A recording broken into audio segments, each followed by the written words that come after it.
오늘 예수님의 분노라는 제목을 가지고 두 번째 말씀을 보겠습니다. 오늘 이 본 내용은 이제 오늘은 두 번째, 세 번째 화 있을 진저라는 내용을 가지고 말씀을 볼 건데, 지난주에 우리가 이 말씀을 시작하면서 기억해야 될 것들을 다시 한번 상기하고 또 말씀을 보겠습니다. 지난주에 제가 처음에 화 있을 진저라고 예수님께서 말씀하실 때 뭐라고 하셨냐면, 너희가 11조는 드리되, 다시 말해서 겉으로 종교적 생활은 열심히 하고 율법도 잘 지키는데 그 마음 중심, 그 속에 하나님에 대한 사랑, 그리고 공의, 하나님에 대한 하나님의 어떤 정의, 이런 것을 버리고, 그러니까 정의롭지 못한 사회를 만들고 있다는 거죠. 하나님을 진심으로 사랑하지 않고 있으면서 겉으로만 종교적 생활을 하고 있다. 그래서 겉과 속이 다른 것, 이것 때문에 화 있을 진저, 이렇게 예수님께서 말씀하셨어요. 그런데 지난주에 또 말씀드린 것처럼 예수님께서는 저주를 하신 것이 아니라고 말씀드렸습니다. 그러니까 화 있을 진저, 그러니까 뭐 어떻게 보면 욕을 하는 건데, 이 바리새인들과 서기관들과 이런 종교 지도자들 앞에서 그들 비난하는 거예요. 근데 비난하는 게 아니라 잘못했다 이게 아니라 막 이렇게 분노를 하시는 거거든요. 그런데 분노를 하시고 끝났으면 이게 뭐 저주가 될 수가 있는데, 예수님께서는 이것을 변화시켜서 헤쳐나올 수 있는 방법들을 가르쳐 주십니다. 그래서 사실은 예수님께서 화 있을 진저라고 말씀하시지만, 이것은 저주가 아니라 기회.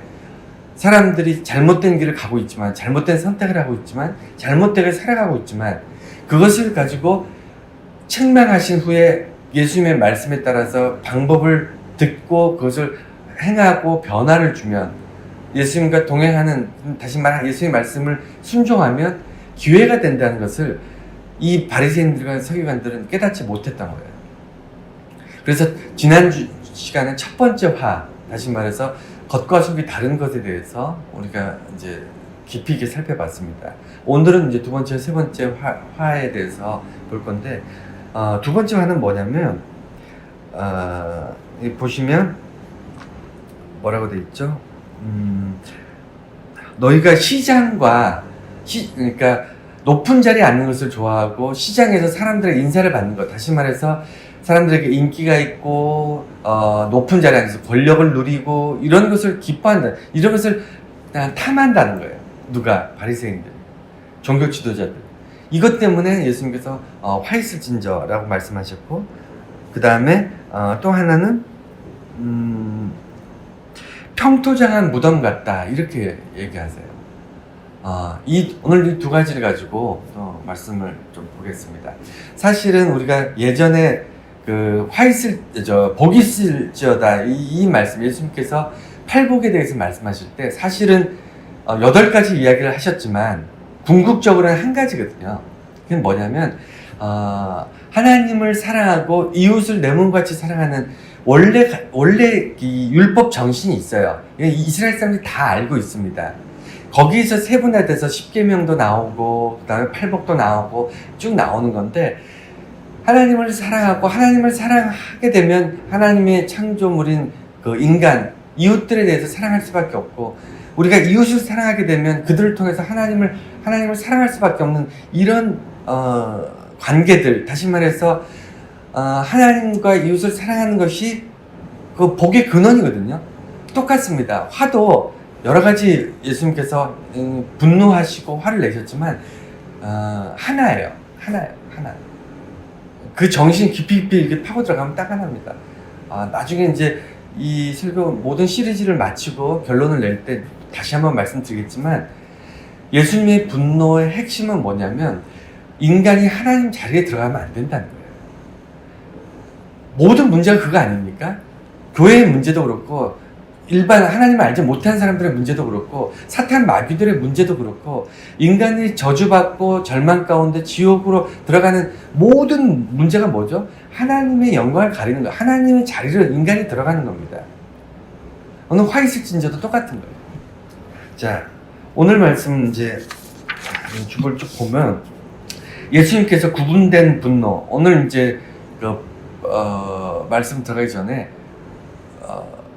전체적으로 한번 고민을 해볼게요. 뭘 고민하냐면 예수님이 누구에게 분노를 하셨는가? 모든 사람들에게 분노하셨을까요? 자, 화를 낼 만한 사람들이 있었어요. 어떤 사람이 있죠? 매국노. 여러분 혹시 주변에 나라 팔아먹는 사람 있나요? 요새 있어요, 없어요? 있어요, 없어요? 있어요. 누가 있죠? 산업 스파이들. 지금은 뭐 이렇게 전쟁하고 이러는 건 아니지만 국가의 기밀들, 군사 기밀 뭐 이런 거 예전에는 북한으로 이렇게 간첩들이 내려와서 다 가져가고 이렇게 빼가고 그랬었는데 지금 이제 사회가 복잡하고 막 이러다 보니까 적대국 북한이나 뭐 중국이나 뭐 이런 공산국가에서 가져가는 게 아니라 미국이나 뭐 캐나다 이런 데서도 뭐 회사들마다 서로 경쟁하는 회사들마다 다른 회사들의 어떤 기밀이나 이런 것들을 다 빼갑니다. 그래서 중국이 그런 짓 많이 하잖아요. 한국에 있는 삼성이나 LG 이런 데 기술자들 비싼 임금 막 한국에서 받는 월급에 막 5배, 10배를 주고 데려가잖아요. 스카우트에서 데려가서 한 1년 정도 데리고 있으면서 한국의 기술들 다 빼낸 다음에 그냥 뭐라 그러죠? 해고시켜버리잖아요. 중국이 그거 제일 잘해요. 전 세계에서. 그래서 중국이 전 세계에 있는 많은 기술들을 많이 산업 스파이도 아니죠. 산업 이런 것들을 다 빼갔습니다. 원래 절대 유출될 수 없는 기술도 회사의 기밀, 나라의 기밀들이 다 빠져나가죠. 이런 매국노들 분노해야 돼요. 화내야 됩니다. 이 사람들 잡아다가 감옥에 넣어야 돼요. 그렇죠? 근데 예수님 그런 사람들한테 화내지 않으셨어요. 정치인들, 나라 말아먹는 사람들 얼마나 많습니까? 지금도 많잖아요. 우리 주변에 정치인들 우리 맨날 모이면 정치 얘기하지 않습니까? 이제 곧 대선도 있고 뭐 이 당 저 당 얘기하면서 자기 속해 있는 어떤 당에 반대되는 사람들 엄청 욕하고 저는 인간도 아니다. 그리고 사건 사고들 정치인들 사건 사고 터질 때마다 우리는 욕을 하지 않습니까? 저런 사람들이 나라의 지도자라고 있으니까 나라가 이 모양이 됐지. 우리는 뭐 이런 분노 뭐 끊임없이 일어나잖아요. 예수님 정치인들한테 분노하지 않았어요. 죄인들 당시에는 뭐 고대 사회에 고대 근동에서 죄인들은 그 상종하면 안 됩니다. 저 상종할 수가 없. 그냥 인간 취급을 안 했어요. 죄인들은 심지어는 이 사람이 죄가 없어도 출신이 사마리아 뭐 이런 이방인들과 이렇게 이방과 경계된 지역에서 그 피가 섞인다 그러죠. 결혼 이런 걸로 인해서 혼혈 계통이 발생하면 이 사람도 그냥 타고날 때부터 죄인이고 혐오하는 대상이었어요. 상종하지 않습니다. 말도 걸지 않아요. 예수님은 그런 사람들, 그 사람들한테 분노하지 않았습니다. 가만히 보세요. 문둥병자, 뭐 이런 사람들, 창녀, 세리, 이런 사람들한테 분노하지 않았다니까. 당시에 모든 사람이 분노했어요. 모든 사람들이 싫어했습니다. 욕을 했고요. 돌을 던졌고요. 그 사람들하고, 이렇게 그 사람들이 만약에 죄인이 지나다가 몸이라도 부딪히면요. 뭐, 욕을 했습니다. 그래서 사람들 몰려들어서 막 돌 던지고, 그렇게, 분명하게, 극명하게 그게 사회가 나뉘어졌던 사회에 예수님께서는 세상에 그 당시에 있던 많은 사람들 아무한테도 분노하지 않았어요. 아무한테도. 그래서 오히려 많은 종교 지도자들이나 이런 사람들이 예수님이 좀 이상하다 그랬어요. 왜 저러지? 분명히 그 선지자고 많은 능력이 있고 하나님의 나라에 대해서 잘 가르쳐주는 그런 간만에 정말 좋은 선지자가 나왔는데 왜 죄인들한테 분노하지 않지? 왜 심지어는 로마 군인들한테까지 분노하지 않아요. 다른 말로 하면 우리나라에서 일본 침략 시기 우리가 강점기로 돌아갔다고 쳐서 100년 전으로 돌아가서 일제가 우리나라를 점령해서 정말 잔혹하게 우리나라를 통치하고 있는데 일본 사람들조차도 미워하지 않아요. 일본 사람 그때로 돌아갔다고 쳤을 때 나라를 빼앗은 일본 이런 악랄한 인간들 정말 인간 같지 않은 당시에 그 일본 밀정들 일본의 이런 순사들 뭐 이런 사람들을 향해서 예수님 분노하지 않았다니까요. 당시 로마 군인한테 예수님 분노하지 않았어요. 이상하지 않습니까?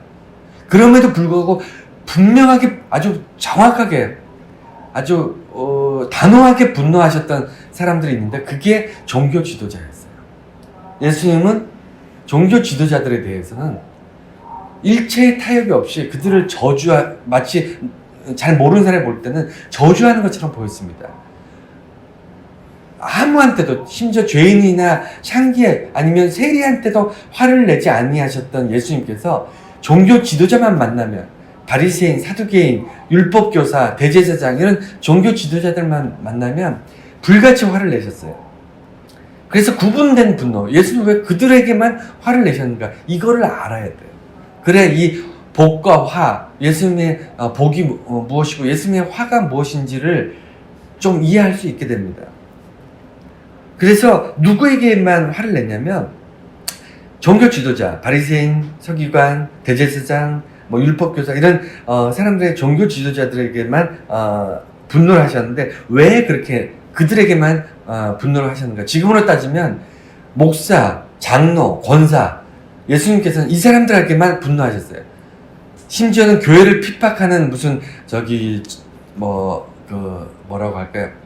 무슨 절이나 아니면 지역 주민들, 교회에 돌 던지는 사람들, 교회를 혐오하는 사람들, 교회가 무슨 일을 할 때마다 발목 잡는 사람들, 이런 사람들 예수님이 분노하지, 그 사람들한테 화내지 않으셨어요.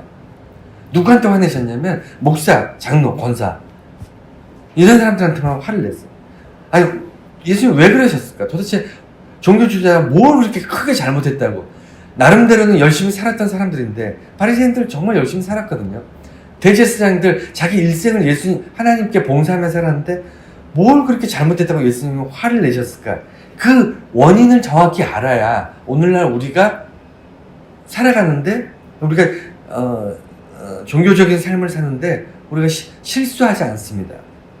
우리가 잘못된 길을 반복하지 않는 거예요. 자, 그럼 왜인가? 두 가지 오늘 주보에 보면 적어놨는데 하나님을 팔아먹고 살려는 생각들, 이게 그 왜라는 거예요.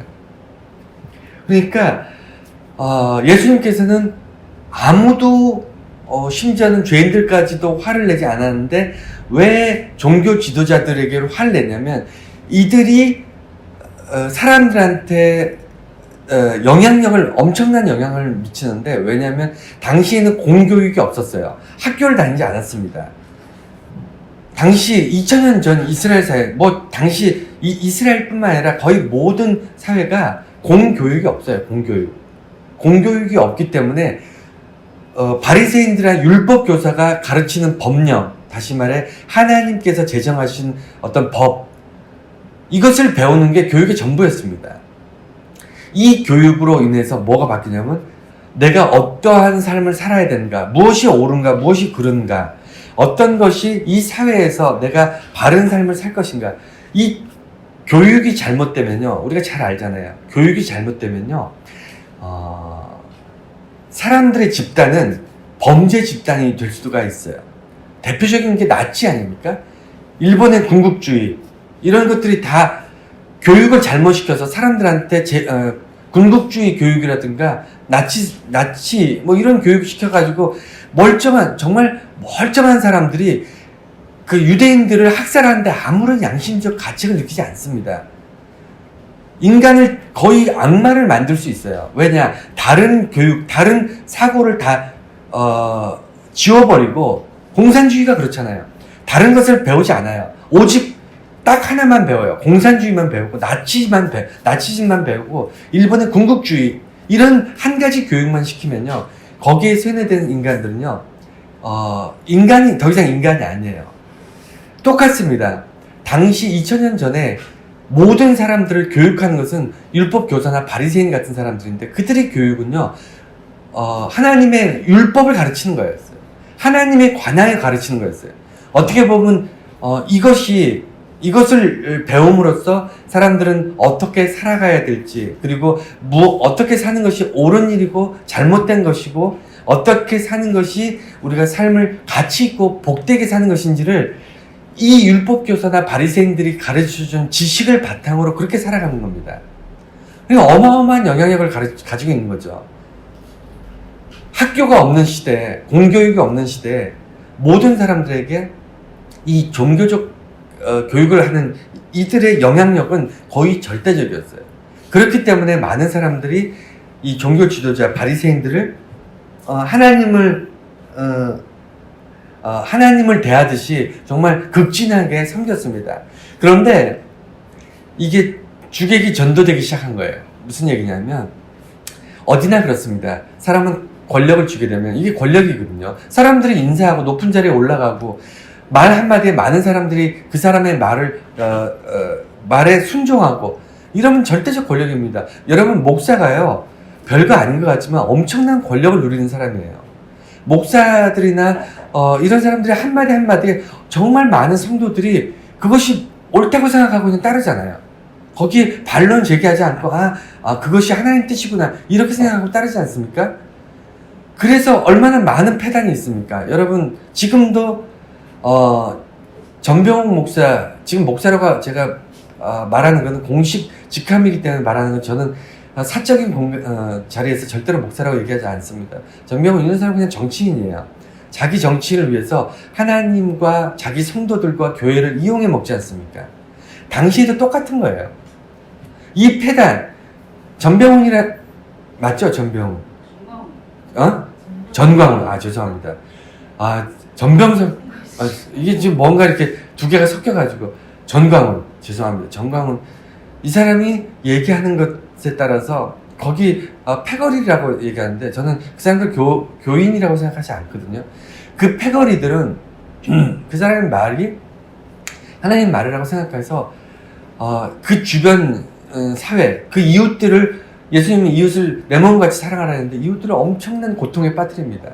그리고 나라를 힘들게 하고요. 공권력들이나 이런 주변 사람들을 쓸데없이 너무나도 힘들게 대치하고 네, 어쨌든 그래서 당시에 2000년 전 바리새인이나 이 사람들은 자기가 생각하고 있는 것을 하나님의 뜻이라고 말했어요. 지금하고 똑같습니다. 바리새인이나 이런 사람들이 이스라엘 백성들이 유대 그러니까 로마에 대항을 했을까요? 안 했을까요? 반란을 일으켰을까요? 안 일으켰을까요? 유대인들이 일으켰어요. 예수님 이 땅에 오시기 전에 성탄하시기 전에 로마가 이스라엘 점령했을 때 이스라엘 사람들이 죽기 살기로 정말 대항하고 결전하고 그리고 싸우다가 한계에 부딪히니까 사람들이 싸우던 사람들이 그러니까 자살했던 그런 지역과 그런 역사들도 있었습니다. 로마에 싸워도 안 되니까. 여러분들이 이제 그런 역사적인 사건들은 나중에 기회가 되면 제가 다시 한번 자세하게 말씀드리겠지만 이스라엘 사람들이 로마나 이런 사람들을 대상으로 죽을 각오로 싸웠어요. 그럼에도 불구하고 어느 시점부터는 이제는 싸우지 않습니다. 말을 잘 들어요. 왜냐하면 종교 지도자들이나 아니면 이런 헤롯 왕이라든가 이런 사람들이 로마에 협조하기 시작합니다. 우리나라 과거 일제시대로 가정했을 때 나라가 일제에 뺏겼는데 우리나라 지도자들이 전부 일제에 편을 들기 시작한 거죠. 협조하기 시작하면서 백성들한테 너희들 반란 일으키지 마, 싸우지 마, 로마에 대들지 마, 로마 말 잘 들어 라고 가르친 거예요. 왜 그렇게 가르쳤냐면 그렇게 일부 협조함으로써 종교라든가 아니면 치안이라든가 아니면 자치권이라든가 일부 어떤 권력들을 유지할 수 있었기 때문에 정치적 이유로 로마에 대들지 않았어요. 이런 모든 사회적인 상황들을 종교 지도자들의 바리새인들과 율법 교사들이 그렇게 가르치는 겁니다. 예수님께서는 뭐에 화가 났냐면 정치에 화가 나신 것도 아니고 교육의 문화에 아니면 어떤 저항 정신 이런 어떤 사회에 사람들이 가지고 있던 생각들에 화가 나신 게 아니라요. 종교 지도자들인 바리새인과 율법 교사들이 자기 생각을, 자기 정치적 신념을, 자기들이 가지고 있는 어떤 사상들을 하나님의 말씀이라고 가르치기 시작한 거예요, 사람들한테.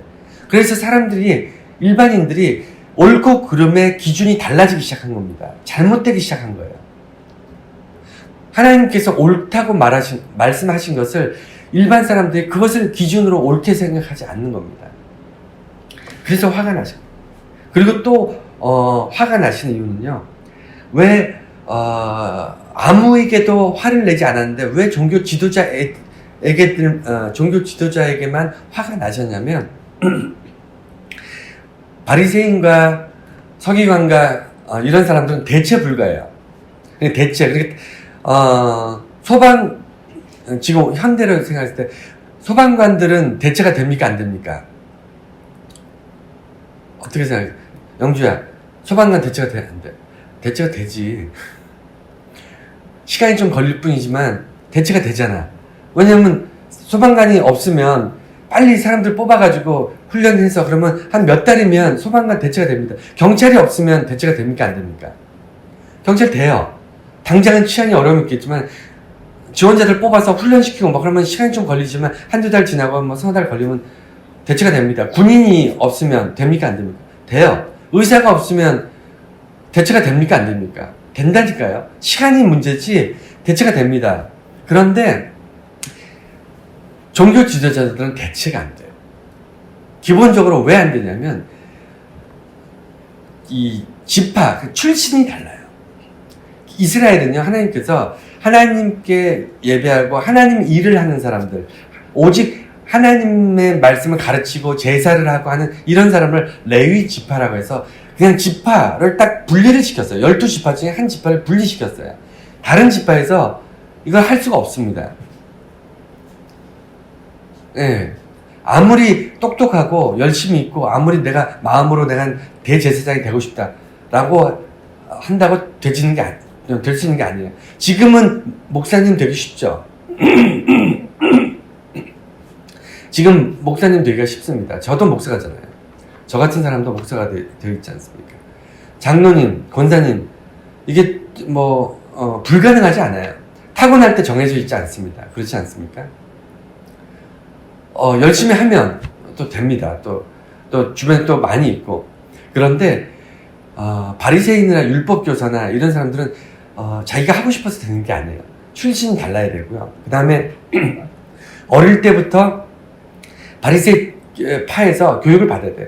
어릴 때부터 교육받습니다. 한 서너 살 때부터 서너 살 때부터 교육을 받아야 돼요. 어릴 때부터. 그리고 교육은 지식적인 교육도 있고요.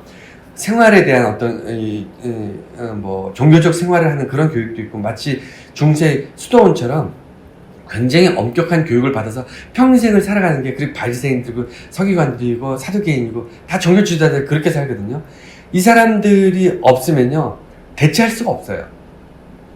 예수님께서는 너희들은 대체할 수 없는 자원인데 너희들이 그딴 식으로 살면 어떡하란 말이냐. 그래서 화가 나시는 거예요. 만약에 대체가 가능하면 예수님께서는 그 사람들을 다 잘라버리고 새로 사람들, 지원자들 뽑아서 교육시켜서 대체시켜버리면 될 텐데, 대체 불가능한 사람들이 자기들이 있는 자리에서 그딴 식으로 살아버린 거예요. 그딴 식으로 살게 되면 예수님께서 분노하시는 거죠. 그런데 분노하셨지만 예수님께서 이 바리새인들이나 서기관들을 보면서 화가 나기 때문에 이 사람들을 다 없애버리고 다시 새로운 사람들을 제사장의 바리새인들로 종교 지도를 바꾸셨냐. 그게 아니라 원래 있던 잘못된 어리석은 그리고 부족한 사람들을 깨닫게 하시고 그들에게 너희들이 조금만 생각을 바꾸면, 조금만 기준을 바꾸면, 조금만 변화되면 지금 있는 자리에서 충분히 제대로 된 역할을 할 수 있다는 것을 예수님께서 가르쳐 주신 거예요. 그렇기 때문에 화를 내셨고요. 그렇기 때문에 그 다음에 이 바리새인과 서기관들을 가르치시는 거예요. 자, 그럼 두 번째, 높은 자리, 인사받는 것을 기뻐하시고, 오늘 여기까지만 말씀을 나눌게요. 오늘 이 구분된 분노, 여기서 설교가 좀 길어져서 오늘 두 가지를 화이트 두 가지를 말씀을 나누려고 했는데 한 가지만 할게요. 두 번째, 그러니까 저번 주에 말씀 나눴던 첫 번째 그 겉과 속이 다른 것, 그리고 그것 때문에 분노하셨던 예수님의 모습. 두 번째는 그 사람들에게 인사받고, 그 다음에 높은 자리에 올라가는 이것 때문에 예수님이 분노하셨고, 그 다음에 세 번째가 평토장한 무덤에 대해서 예수님 분노하셨는데, 오늘은 높은 자리 때문에 분노하시는 예수님, 여기까지만 보고 말씀을 정리하겠습니다. 높은 자리에서 인사받는 것을 기뻐하셨다. 이 얘기는요, 사람에 따라서 이게 잘못된 것이 아닙니다. 여러분, 공부를 왜 하죠? 여러분, 열심히 돈을 벌잖아요. 일을 하고, 열심히 저축도 하고, 그 다음에 직장 다닌 사람들은, 힘들고 어렵고, 때로는, 야근에 출장에 굉장히 고된 직장 생활을 하면서도 사표를 하루에도 12번씩 던지려는 마음을 가지고 있으면서도 사표를 꾹꾹 참으면서, 회사를 꾸역꾸역 나가는 이유, 그리고 우리가 공부를 하는 사람들이 그 치열한 경쟁 속에서 잠 못 자고 공부를 하고 시험 보고 그러면서도 그 스트레스를 이겨내면서 공부를 하며 그다음에 상급 학교를 진학하려는 이유, 그리고 이 사회에서 내가 많은 경쟁 업종들 사이에서 더 열심히 일하고 더 일찍 일어나고 다른 업종들보다 더 뛰어난 아이디어와 더 적극적인 투자와, 우리는 날마다 머릿속에서 그거 생각하면서 살잖아요. 치열한 경쟁 사회에 우리는 살고 있지 않습니까? 우리는 경쟁 안 하는 게 하나도 없어요. 단 하나도 없습니다. 그렇죠. 우리는 친하게 지내는 앞집과도 경쟁하고요. 심지어는 가족들 사이에서도 경쟁합니다. 부모 형제 간에서도 지금 흔하지는 않지만 부모 형제 간에서도 서로 경쟁하며 살아요. 경쟁이라고 해야 될까요? 그래서 부모 형제 간에서도 유산 문제라든가, 아니면 우리 같은 사람들은 평범한 사람 잘 모르겠지만 재벌이나 이런 사람들은 형제 간에도 전쟁이잖아요. 어쨌든 저마다 우리는 경쟁 속에서 살아가고 치열하게 살아가는데, 이게 왜 나쁜 거죠? 이것을 왜 그렇게 살아가고 있는 거죠? 다 높은 자리에 올라가고 경쟁에 이겨서 살아남고 권력을 누리고, 내가 뭔가 사람들이 어떤 영향력 있는 삶을 살고 많은 사람이 나를 알아보고 인정해주고, 그리고 인기가 있고, 그리고 내가 사는 동안에 사람들 앞에 내가 어떤 좋은 업적을 남기고, 우리는 다 그런 걸 꿈꾸면서 공부하지 않나요? 뭔가 좋은 일을 해야지. 그래서 돈을 버는 거 아닙니까? 나 혼자 밥 먹고 잘 살려고 그러면, 내가 잘 먹고 잘 살려면, 여러분 잘 생각해 보세요. 아무리 맛있는 음식도요, 하루에 10끼 먹으면 죽습니다. 그렇지 않나요? 아무리 좋은 옷도요, 100벌은 못 입어요. 우리가 살아가면서 아무리 좋은 것도 한계가 있습니다. 누리는 것, 나 혼자 그걸 누리기 위해서만 돈을 벌고, 그렇게 살려고 우리가 수천만 원, 수억 원, 수백억씩 벌려고 하는 게 아니에요. 그렇죠? 여러분, 하루에 밥 100끼 먹으려고 이렇게 열심히 일하는 거 아니지 않습니까? 우리가 경쟁할 때, 공부할 때, 우리가 하루에, 신발 100컬레를 한꺼번에 신으려고 우리가 그렇게 열심히 공부하지 않아요. 우리는 무엇인가 의미 있는 일, 뭔가 좋은 일, 뭔가 가치 있고 풍요로운 삶, 내 주변이나 내 가족이나 내 주변에게 어떤 좋은 영향력을 미치기 위해서 열심히 일하고 경쟁하잖아요. 이게 왜 나쁜 일이죠? 이건 나쁜 일 아니에요. 우리가 살아가면서 많은 경쟁 속에서 이기려고 애쓰고 하는 건, 이건 나쁜 일이 아닌데, 왜 예수님께서는 높아지려고 하는 이 사람들, 그리고 사람들의 인사를 받으려는 이 사람들이 이것을 왜 나쁘다고 얘기하셨죠? 여러분, 사람들의 인사받는 그게 나쁜 건가요? 우리가 그 회장님 뭐 돈을 많이 벌어서 아니면 큰 기업을 운영해서 많은 직원들이 존경하고 그리고 진심으로 정말 우리 존경하는 우리 사장님, 회장님을 위해서 인사하고 절하고 하는 것이 그 절을 받고 인사를 받는 것이 그게 나쁜 건가요? 아니면 어느 분야에서 전문가가 돼서 공부를 많이 해가지고 세계적인 석학이 돼서 방송이라든가 이런 데 출연해서 많은 사람들이 그 사람의 어떤 업적이나 그 사람들의 평을 많은 사람들이 들으면서 정말 좋은 어떤 정보를 얻고 이런 것이 나쁜 건가요? 그렇지 않은데 왜 예수님께서는 그것 때문에 화를 내시죠? 높은 곳에 올라가고 사람들 인사를 받는 것을 왜 예수님께서는 화를 내시죠? 그게 왜 그러냐면 세상의 방식과 교회의 방식이 달라요. 다른데 어떻게 다르냐면 방향이 달라요. 방향이. 자, 세상의 방식. 자, 경쟁을 거의 제가 말씀드린 것처럼 우리 태어나서 죽을 때까지 99.9%는 경쟁 사회에 삽니다. 서로 경쟁하고 물론 함께 더불어 살기도 해요. 근데 함께 더불어 사는 거는 예를 들어 농사를 지을 때 아니면 어부들이 고기를 고기 그물을 끌어올릴 때 우리는 이럴 때 다 더불어 삽니다. 함께 협력해서 힘을 합쳐서 이렇게 살아가요. 근데 그것조차도 사실은 경쟁입니다. 삶에 대한 경쟁인데 우리가 세상의 어떤 경쟁은 무엇을 향해서 오냐면 내가 아까 말씀드린 것처럼 내가 어떻게 하면 가치 있게 살까, 행복하게 살까, 편안하게 살까, 어떻게 하면 더 권력을 누려서 많은 사람들에게 영향력이 있는 사람이 될까, 어떻게 하면 내가 이 땅에 짧은 인생 100년도 못 되는 인생 살면서 한번 세상을 호령하며 살까. 그게 다 뭐죠? 나예요, 나. 그러니까 세상의 중심은, 세상의 가치는요, 어느 방향을 향해서 가게 되냐면 나라는 존재를 향해서 집중해요. 그래서 가치 기준이 뭐죠? 내가 잘 되면 좋은 거예요. 내가 나한테 유리하면 좋은 겁니다. 그건 선한 거예요.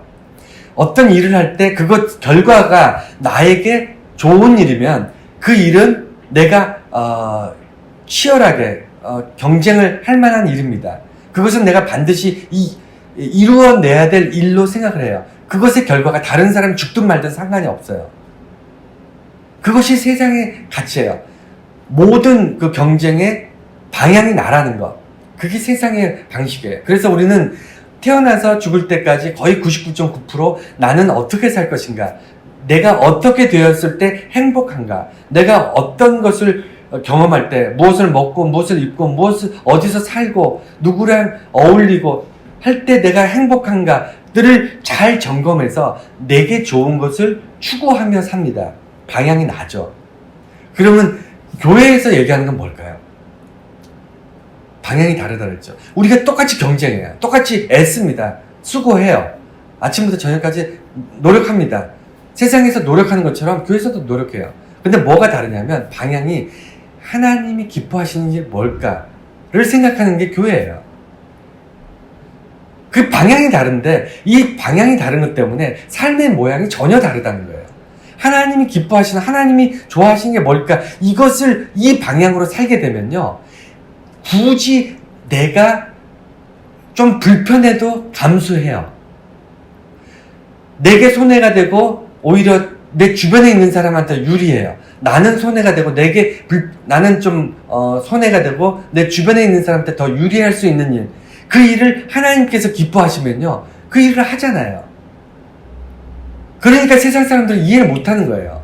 모든 사람이 자기가 기뻐하는, 자기가 좋은 일을 향해 살아가는데 그렇지 않은 인간들이 나타나거든요. 그 사람들이 어떤 사람들이냐면 교회 다니는 사람, 하나님을 믿는 사람, 예수 그리스도를 믿는 사람들입니다.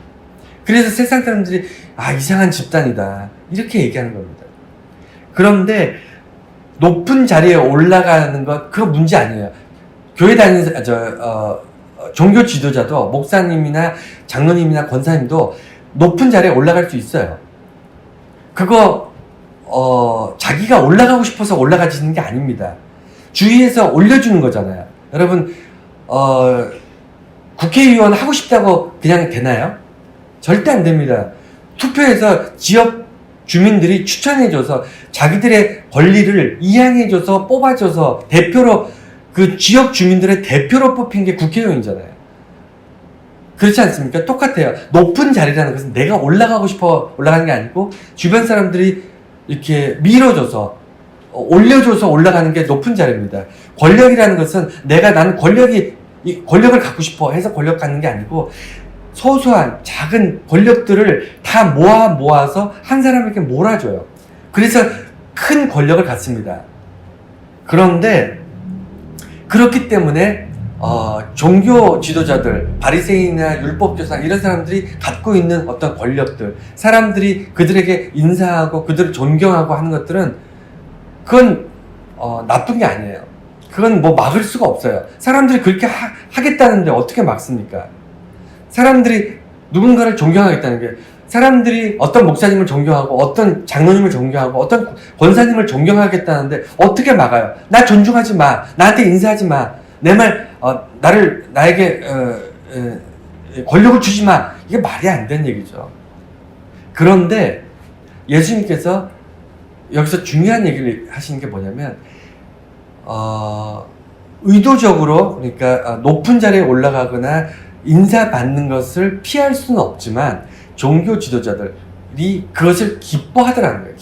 여기서 핵심은 키포인트는 뭐냐면 사람들이 기뻐한 거예요. 바리새인들이 그것을 기뻐한 겁니다. 권력이 달콤한 거였어요. 사람들의 인사받고 사람들이 존경하고 하는 것들을, 어떤 인기를 얻고 하는 것을 기뻐했다는 거예요. 종교 지도자들은 여기서 아주 기본적인 건데, 아주 본질적인 건데 이걸 망각해요. 뭐냐면 사람들의 존중은 나를 보고 나에게 권력을 준 것이 아니고, 사람들이 나에게 인사하는 것은 나에게 인사한 것이 아니고 내가 전하는 예수 그리스도에 대한 감사와 감동이라는 것을 잊어버리는 거죠. 제가 설교 초반에 말씀드렸습니다. 모든 우리들의 문제, 인간들의 모든 문제의 뿌리가 뭐라고 그랬죠? 모든 어려움, 모든 잘못된 것, 모든 분노, 하나님의 분노의 뿌리가 뭐라 그랬죠?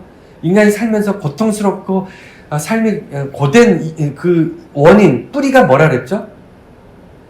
하나님의 자리에 내가 들어가려고 하는 거예요. 그것 때문에 그렇다 그랬잖아요. 마귀 사탄이 하나님 자리를 탐했고요. 그 다음에 아담과 하와가 그랬고, 그 다음에 인류가 하나님을 잊어버린 동시에 하나님의 영광의 자리에, 오늘날 많은 과학 문명이나 이런 것들이 하나님의 자리에 인간이 들어가려고 하기 때문에 문제가 발생했다고 말씀드렸지 않습니까? 똑같아요. 바리새인과 서기관들은 하나님에 대한 경외, 하나님에 대한 어떤 사랑, 하나님에 대한 어떤 열정을 가지고 있는 사람들이 하나님을 향해서 갖고 있는 마음을 중간에서 가로채고 있는 거예요. 그리고 그걸 당연시 여깁니다. 제가 자주 사용하는 비유죠. 예수님이 예루살렘 들어갈 때 어린 나귀를 불러서 그 등에 올라타고 예루살렘 들어갈 때 많은 길에 나와 있는 사람들이 호산나 호산나 하고 예수님을 찬양하니까 나귀가 걸어가다가 사람들이 나를 향해서 경배하는구나 하고 착각했다고 제가 말씀드렸잖아요. 똑같아요. 오늘날 예수 믿는 사람들 세상에서 존경받을 수 있어요. 왜냐하면 세상에서 볼 때는 굉장히 도덕적인 사람이거든요. 굉장히 다르게 살거든요. 모든 사람들이 자기만을 위해서 살 때 뭔가 이타적인 삶, 뭔가 희생적인 삶을 사는 그리스도인들을 볼 때 존경하지 않을 수 없습니다. 그 존경은요, 그 개인의 인품 때문에 존경받는 게 아니에요. 그 개인의 어떤 성품 때문에 사람들이 인사하고 박수치고 그 사람들에게 어떤 높은 자리를 주는 것이 아닙니다. 우리 안에 있는 예수 그리스도 하나님에 대한 경배입니다. 그것을 가로채면 안 되죠. 근데 그것을 자연스럽게 사람들이 가로채고 있었던 겁니다. 여러분,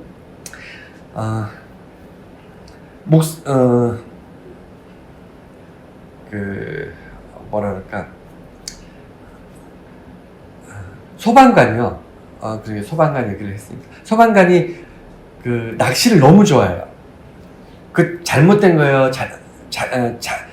그 잘못된 겁니까? 아닙니까? 소방관이 낚시를 너무 좋아해요. 아니면 등산을 너무 좋아해요. 아니면 바둑을 너무 좋아해요. 잘못된 거예요? 아니에요? 어떻게 생각하세요? 예? 당연하죠. 그러니까 낚시 좋아하고 그 등산 좋아하는 게 아무런 잘못이 아니에요. 그런데 불이 났는데 낚시하러 가요. 그럼 잘못된 거예요? 아니에요?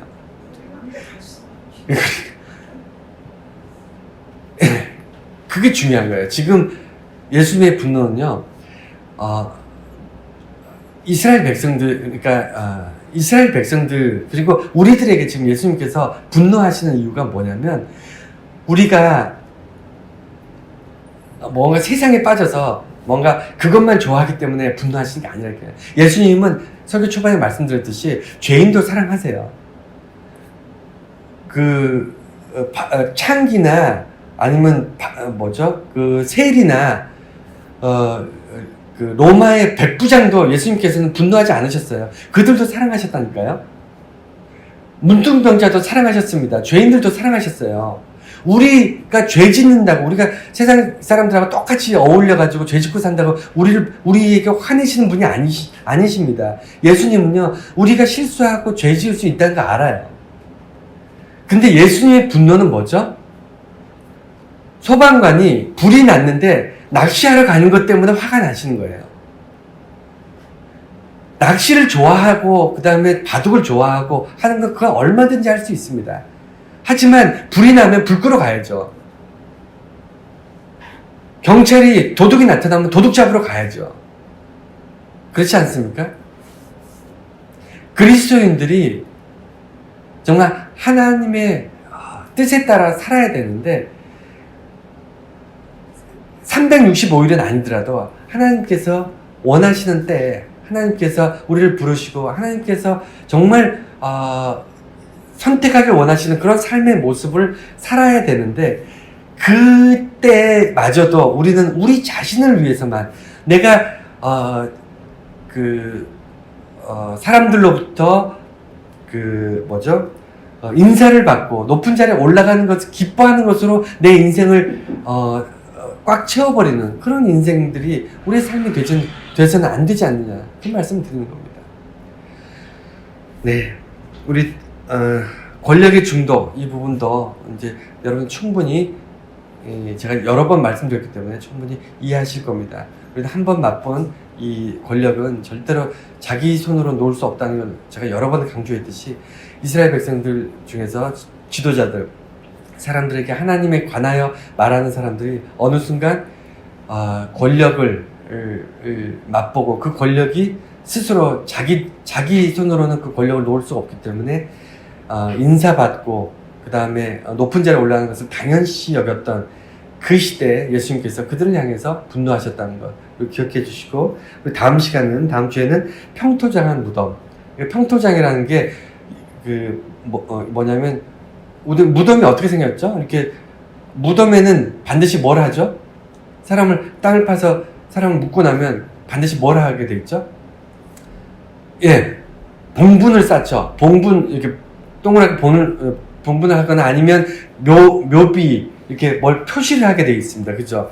뭐든지 하여간 이 밑에 지금, 안장이 되어 있다 그래서 표시를 하게 되어 있습니다. 봉분은 제일 많이 이제 일반적으로 하는 게 봉분이나 묘비 같은 것을 세워서 표시를 하게 되는데, 평토장, 아무것도 하지 않은 그냥 평평한 무덤을 얘기하는 거예요. 평토장. 이 평토장 무덤 같다, 이렇게 지금 예수님께서 말씀하시며 분노하셨는데, 도대체 왜 그것이 평토장과 종교 지도자인 바리새인들이 같은 것이라고 얘기하셨는지 우리 다음 시간에 좀 더 또 보면서 예수님의 분노를 배우도록 하겠습니다. 기도하겠습니다.